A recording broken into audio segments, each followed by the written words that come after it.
This video is presented by VoiceOver article. The law governing spyware or malware.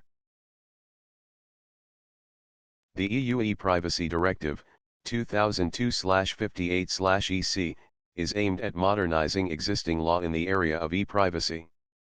Its focus is on the dangers of so-called spyware which, in extreme cases, can allow third parties access to your machine, storing knowledge of all kinds of information from the software on the system to usernames and passwords.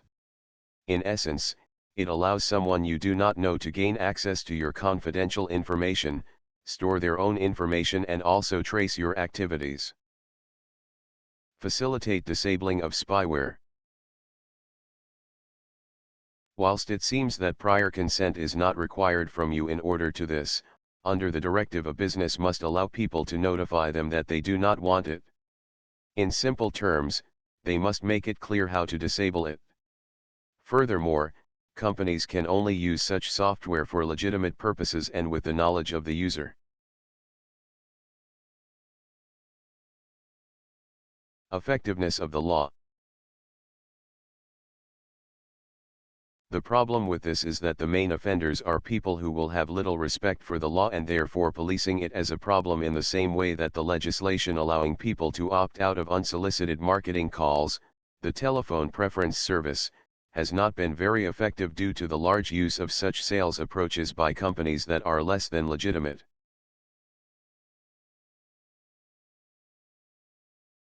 Best practice. Our view, as solicitors representing the interests of businesses rather than individuals whose rights need protecting, is that even without the directive the best practice is not to use spyware unless there are very compelling reasons to do so which add value to the end user in some form or other. It is not rocket science. The company wishing to acquire a good brand reputation will want to adopt a higher standard even than required by law if it is serious about building its brand. Alternative remedies. As an aside, for the more extreme cases of the use of spyware or malware, the Computer Misuse Act 1990 covers unauthorized access to computer material amongst other things and already makes this a criminal offense. Core obligation. Under the directive, service providers, i.e. businesses, must inform individuals of the risk involved if they allow the spyware into their system. In essence, the bottom line message is, be transparent. http://www.kaltons.co.uk. This video is presented by VoiceOver article.